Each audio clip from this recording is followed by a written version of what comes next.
출애굽기 18장 1에서 27절 말씀입니다. 18장 모세의 장인이며 미디안 제사장인 이드로가 하나님이 모세에게와 자기 백성 이스라엘에게 하신 일, 곧 여호와께서 이스라엘을 애굽에서 인도하여 내신 모든 일을 들으니라. 모세의 장인 이드로가 모세가 돌려보냈던 그의 아내 십보라와 그의 두 아들 데리고 왔으니 그 하나의 이름은 게르솜이라. 이는 모세가 이르기를 내가 이방에서 나그네가 되었다 하며 하나의 이름은 엘리에셀이라. 이는 내 아버지의 하나님이 나를 도우사 바로의 칼에서 구원하셨다 함이더라. 모세의 장인 이드로가 모세의 아들들과 그의 아내와 더불어 광야에 들어와 모세에게 이르니 곧 모세가 하나님의 산에 진친 곳이라. 그가 모세에게 말을 전하되 내 장인 나 이드로가 내 아내와 그와 함께한 그의 두 아들과 더불어 내게 왔노라.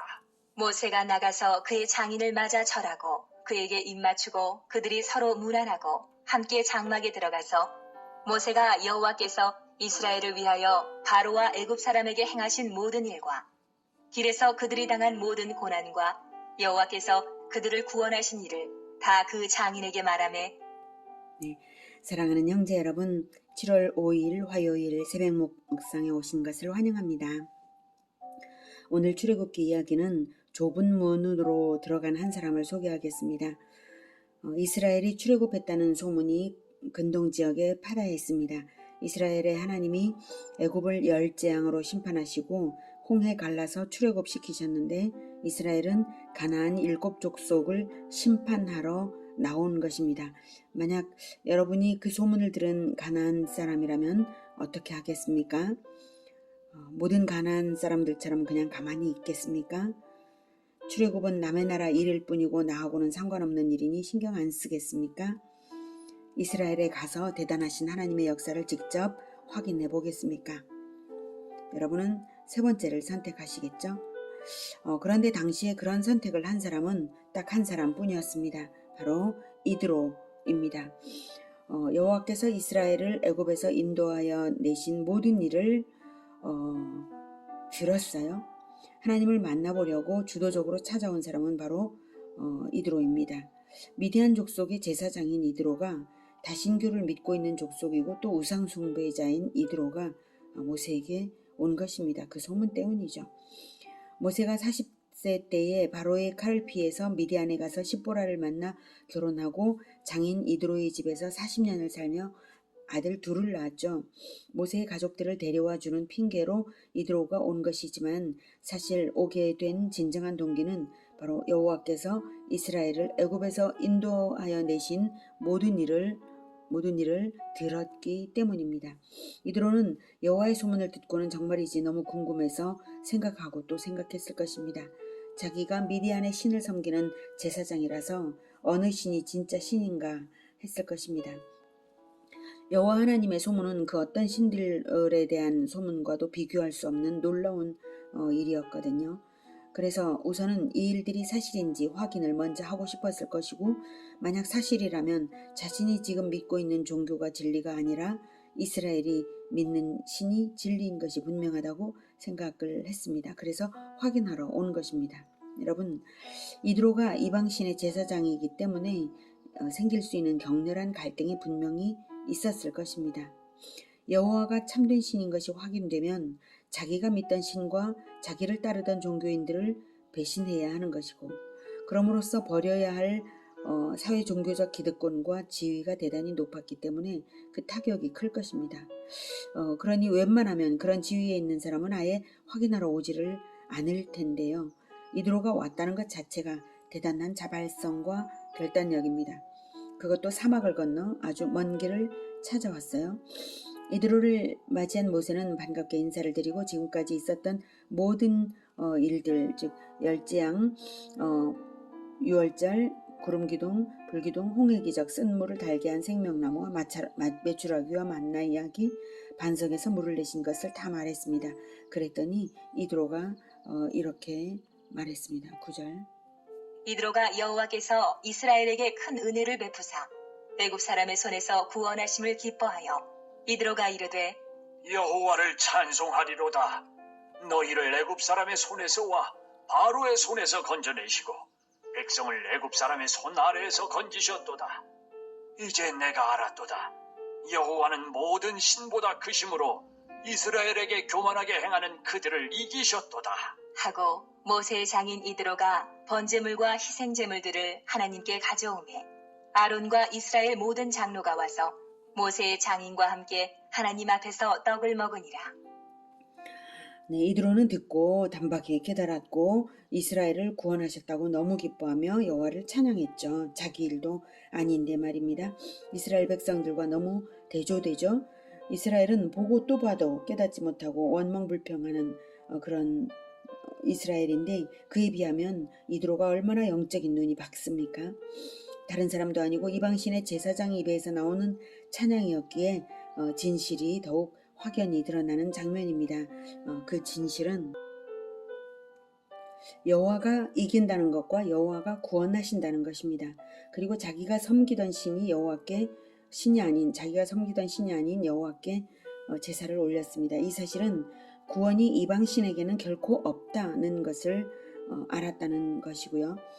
제사가 하나님께 받아들여지기를 사모하는 섬김이라는 점에서 구원의 근원은 오직 하나님의 은혜를 통해서라야 한다는 것, 그리고 그리스도의 헌신을 의미하는 번제와 그리스도의 대속을 의미하는 희생 제물을 가져왔다는 점에서 구원의 공로와 방법은 오직 그리스도를 통해서라야 한다는 것을 알게 하고요. 또 하나님을 찾아 만나고자 하는 주도성을 가진 사람은 하나님을 만나게 된다는 것을 보여준 장면입니다. 여기서 하나님을 만난다는 것은 하나님을 깨달아 체험한다는 의미입니다. 이드로는 모세의 말을 듣고 예배를 올려드림으로써 하나님을 만난 것입니다. 이드로는 하나님을 자발적으로 찾아 만난 사람입니다. 하나님은 의례적인 종교 행위나 하려는 것이 아니라 진정으로 하나님을 만나러 찾아오는 사람을 기다리십니다. 아모스 5장 4에서 6절은 여호와께서 이스라엘 족속에게 이와 같이 말씀하시기를 너희는 나를 찾으라 그리하면 살리라. 베델을 찾지 말며 길갈로 들어가지 말며 브엘세바로도 나아가지 말며 길갈은 반드시 사로잡히겠고 베델은 비참하게 될 것임이라 하셨나니 너희는 여호와를 찾으라 그리하면 살리라. 그렇지 않으면 그가 불같이 요셉의 집에 임하여 멸하시리니 베델에서 그 불들을 끌 자가 없으리라. 이렇게 종교 행위를 하는 곳으로 모여가는 것을 원하시는 것이 아니라 진정으로 하나님을 인격적으로 만나려고 찾는 자를 하나님이 찾으시는 것입니다. 시편 27편 8절에서도 너희는 내 얼굴을 찾으라 하실 때에 내가 마음으로 주께 말하되 여호와여 내가 주의 얼굴을 찾으리이다 하였나이다 라고 말하고 있습니다. 그래서 예수님도 구하라 찾으라 두드리라. 그리하면 너희에게 열릴 것이니 구하는 이마다 받을 것이고 찾는 이는 찾아낼 것이고 두드리는 이에게는 열릴 것이니라고 구하고 찾고 두드리는 적극성을 강조하신 것입니다. 희생 제사를 드린 후 함께 음식을 먹은 것은 하나님 안에서 교제를 했다는 것입니다. 이드로가 이렇게 주도적으로 좁은 문으로 비집고 들어오듯이 애써서 주도적으로 하나님을 대접해 드렸으니 하나님이 좋은 것을 대접해 주시겠죠. 가장 먼저는 이드로 자신이 구원받았다는 것이 확실하고요. 그 외에도 후손 대대로 좋은 것으로 대접해 주십니다. 어떤 것을 받았는가 하면 겐 족속의 구원. 이드로는 겐 족속인데요. 족속은 겐 족속이고 미디안에서 제사장을 한 것이고요. 겐 족속은 원래 가나안에 멸망당할 가나안 족속에 속해 있었으나 거기에서 벗어났습니다. 이것은 애초에 하나님이 아브라함에게 멸망당할 가나안 족속들의 이름을 말씀해 주신 적이 있죠. 그런데 나중에는 그 명단에서 빠진 것으로 확인이 됩니다. 창세기 15장 18에서 21절에는 그날에 여호와께서 아브라함과 더불어 언약을 세워 이르시되 내가 이 땅을 애굽 강에서부터 그 큰 강 유브라데까지 내 자손에게 주노니 곧 겐 족속과 이러면서 여러 족속들의 이름을 말하죠. 그들이 심판당할 족속들이라는 거예요. 겐 족속과 이렇게 말씀을 하셨고 그런데 여호수아 24장 11절에는 너희가 요단을 건너 여리고에 이른즉 여리고 주민들 곧 아모리 족속과 브리스 족속, 가나안 족속, 헷 족속, 기르가스 족속과 히위 족속, 여부스 족속이 너희와 싸우기로 내가 그들을 너희 손에 넘겨주었으며 라고 말씀하시죠. 겐 족속이 빠져 있어요. 겐 족속이 창세기에는 있는데 가나안 정복 완성하는 여호수아에는 없죠. 게다가 이스라엘 민족과 함께 가나안 땅의 지분도 얻었습니다. 예, 두 번째, 겐 족속이 이스라엘 지분을 확보한 사실인데요. 네, 겐 족속이 이스라엘 지분을 확보했어요. 확인할게요. 사사기 1장 16절에 모세의 장인은 겐 사람이라 그의 자손이 유다 자손과 함께 종려나무 성읍에서 올라가서 아랏 남방의 유다 황무지에 이르러 그 백성 중에 거주하니라. 이것은 이스라엘에서도 가장 복을 받고 용감한 유다 지파와 함께 종려나무 성읍과 아랏 남방까지 정복했다는 말입니다. 모세의 장인은 겐 사람이라 라고 언급하는 이유는 이드로 때문에 그 후손이 이렇게 복을 받았다는 의미이죠. 그뿐만 아닙니다. 수백 년 후에도 또 전쟁의 위기에서 보호를 받습니다. 아말렉과 함께 거주하던 겐 족속을 이제 보호를 한 게 사무엘상 15장 6에서 7절에 나오는데요. 사울이 겐 사람에게 이르되 아말렉 사람 중에서 떠나가라. 그들과 함께 너희를 멸하게 될까 하노라. 이스라엘 모든 자손이 애굽에서 올라올 때에 너희가 그들을 선대하였느니라. 이에 겐 사람이 아말렉 사람 중에서 떠나니라. 사울이 하윌라에서부터 애굽 앞술에 이르기까지 아말렉 사람을 치고. 네, 이렇게 사울은 모세 시대로부터 약 400년 후 이스라엘의 첫 왕인데요. 아말렉을 치라는 하나님의 명령을 수행하기 직전에 아말렉과 함께 살고 있던 겐 족속이 있으니까 그들에게 분리시켰던 것입니다. 겐 사람은 안 치겠다고 분리하는 이유를 애굽에서 올라올 때에 너희가 그들을 이스라엘을 선대하였느니라 라고 이드로의 공로를 기억하고 그렇게 행한 것입니다. 또 있습니다. 겐 족속 중에 선조의 가르침을 철저하게 따르는 가문이 있었는데요. 바로 요나답의 자손들입니다. 선조의 가르침을 준행하여서 제사장의 영광을 영원히 약속받은 게 바로 겐 족속인 요나답의 자손들입니다. 예레미야 35장 16절과 19절에 레갑의 아들 요나답의 자손은 그의 선조가 그들에게 명령한 그 명령을 지켜 행하나 이 백성은 내게 순종하지 아니하도다.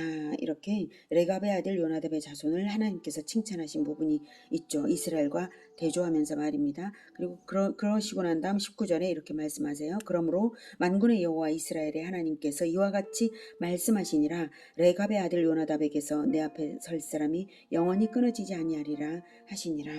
예, 겐 족속은 레위 지파가 아닌데도 하나님은 겐 족속 자손들에게 내 앞에 설 사람이 영원히 끊어지지 않는다. 즉 제사장적 존귀함을 부여하신 것입니다.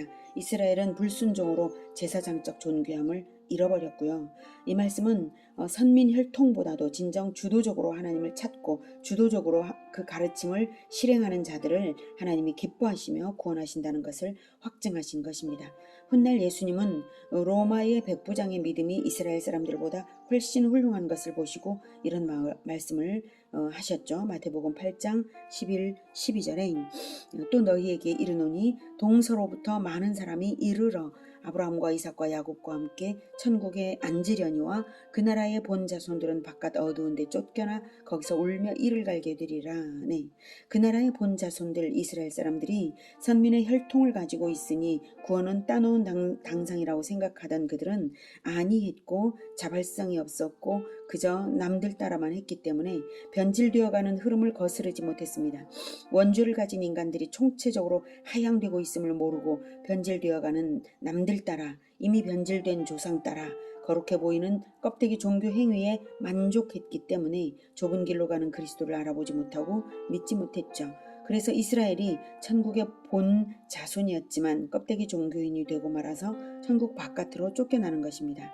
그럴 때 구원받는 사람들은 천국을 찾아와서 동서로부터 천국에 이르는 주도적인 자발적인 사람들입니다. 혈통과 무관합니다. 가만히 있는 사람들이 아닙니다. 주도적으로 하나님을 찾아 만나러 오는 사람들이 하나님을 만납니다. 구원받는 것도 자유의지로 본인이 그리스도를 영접해야 받는 것이고 축복을 받는 것도 주도성으로 섬기는 만큼 받는 것입니다. 그러라고 하나님께서 자유의지 주신 것입니다. 자발적인 사람이 진짜 리더가 되고 주도성이 있어야 전도도 합니다. 자발성이 있어야 살아있는 것입니다.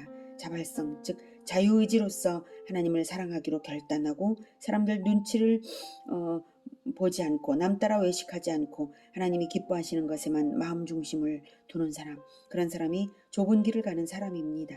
이드로가 그랬습니다. 하나님이 자유의지를 주신 이유가 좁은 길 가라고 주신 것입니다. 예수님을 믿는다는 것, 따른다는 것은 좁은 문으로 들어가는 것, 좁은 길을 따르는 것입니다. 그 길을 들어가는 사람의 수가 적어야만 옳은 길이라는 의미는 아니고요. 진리를 알아보고 자유의지로서 결단하며 아주 적은 수가 갈지라도 그 길을 따라가는 길이라는 뜻입니다. 쉽지 않아 보이는 길이지만 들어서고 보면 주님이 인도하시는 길인 줄을 알게 되기 때문에 그것이 가장 쉽고 가장 복된 길입니다. 날마다 하나님을 향하는 좁은 길에 자유의지를 두는 우리 모두가 되기를 축복합니다. 이드로는 자발적으로 하나님을 만나고 예배도 자발적으로 드리더니 그 이튿날에 주도적으로 이스라엘의 행정체제까지 바꾸어 놓았습니다. 13절. 이튿날 모세가 백성을 재판하느라고 앉아있고 백성은 아침부터 저녁까지 모세 곁에 서 있는지라. 모세의 장인이 모세가 백성에게 행하는 모든 일을 보고 이르되 내가 이 백성에게 행하는 이 일이 어찌 됨이냐? 어찌하여 내가 홀로 앉아있고 백성은 아침부터 저녁까지 내 곁에 서 있느냐? 모세가 그의 장인에게 대답하되 백성이 하나님께 물으려고 내게로 옴이라. 그들이 일이 있으면 내게로 오나니 내가 그 양쪽을 재판하여 하나님의 율례와 법도를 알게 하나이다. 모세의 장인이 그에게 이르되 내가 하는 것이 옳지 못하도다. 너와 또 너와 함께한 이 백성이 필경 기력이 쇠하리니 이 일이 내게 너무 중함이라. 내가 혼자 할 수 없으리라. 네, 이스라엘의 백성 수는 많고요. 하나님의 윤리와 법도를 지도할 사람은 모세 한 사람뿐이죠. 백성 간의 다툼이 일어나면 하나님의 법도대로 판단을 내주어야 하는데 그런 일이 끝도 없이 이어지는 상황을 보고 이드로가 조언을 하며 대안을 제시했습니다. 자, 19절.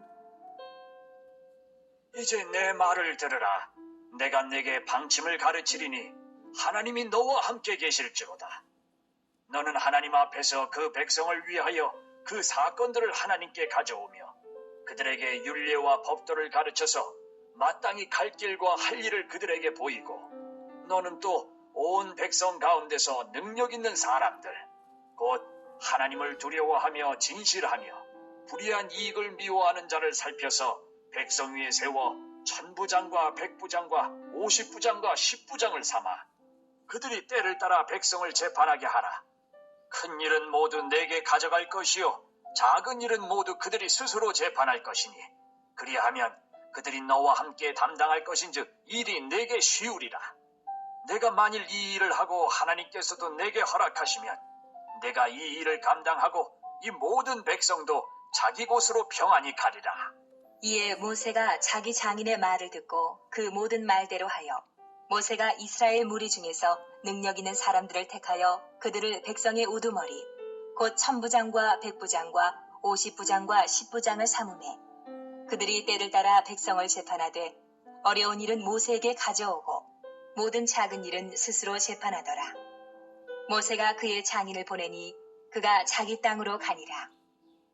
네, 윤리와 법도, 능력 있는 사람들, 곧 하나님을 두려워하며 진실하며 불의한 이익을 미워하는 그러한 자들에게 윤리와 법도를 가르쳐서 이렇게 행정 조직을 구성하여서 일하라 이렇게 조언을 해줬죠. 자, 이드로의 조언 내용이 윤리와 법도를 먼저는 가르치고 그 다음 윤리와 법도를 주도적으로 자기 적용하는 사람들이 능력 있는 자들이니까 그런 자들을 뽑아서 그 주도성과 지혜에 따라 천부장, 백부장, 50부장, 10부장을 임명하고 백성들을 1000명, 100명, 50명, 10명 단위로 조직하여 맡기고 그리고 그들이 판단하기 어려운 것은 모세가 하나님의 뜻대로 판단하라 이것입니다. 본문에 주도성이니 자발성이니 이런 말은 없어도 자발적으로 하나님을 경외할 줄 알며 진실하며 불의한 이익을 미워하는 자들, 미워한다는 건 자발성이 있는 거죠. 불의한 이익을 미워하는 자들이니 그 리더들이 하나님의 법도에 따라 주도적으로 정의를 실천할 것은 당연한 것입니다. 그들은 경건과 주도성의 정도에 따라 자기가 위임받은 조직 내에서 하나님의 입과 같은 역할을 하는 것이죠. 이렇게 해서 모든 현안이 신속 처리되도록 행정 조직을 갖추라는 조언에 따라 모세가 그렇게 했습니다. 오늘은 이드로를 통해서 좁은 문으로 적극적으로 들어가며 하나님을 만나 동행하는 좁은 길 걷는 도리를 배웠습니다. 살아있는 인간은 자유의지가 살아있어야 살아있는 것입니다. 하나님을 찾고 찾으며 좁은 길을 걷는, 아무 눈치도 보지 말고 오직 하나님을 자발적으로 적극적으로 찾아 좁은 길을 걷는 우리 모두가 되기를 기원합니다. 기도하겠습니다.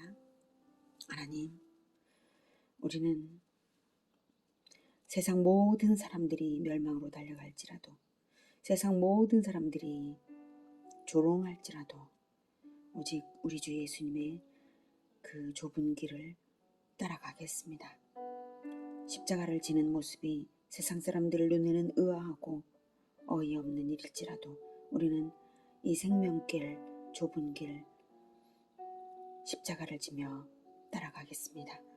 적극적으로, 부지런히, 열심으로 따라가겠습니다. 주님, 우리를 성령으로 충만케 하여 주셔서 참으로 성령과 진리로 적극적인 자발적인 예배를 드리는 자들이 되게 하여 주시고 늘 구하고 찾고 두드리며 나아가는 우리 모두가 되게 도와주시옵소서.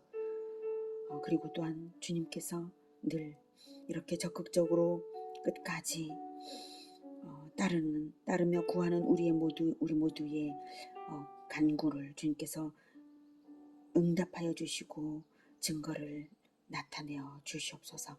예수님의 이름으로 기도드립니다. 아멘. 이어지는 시간은 개인 기도 시간입니다.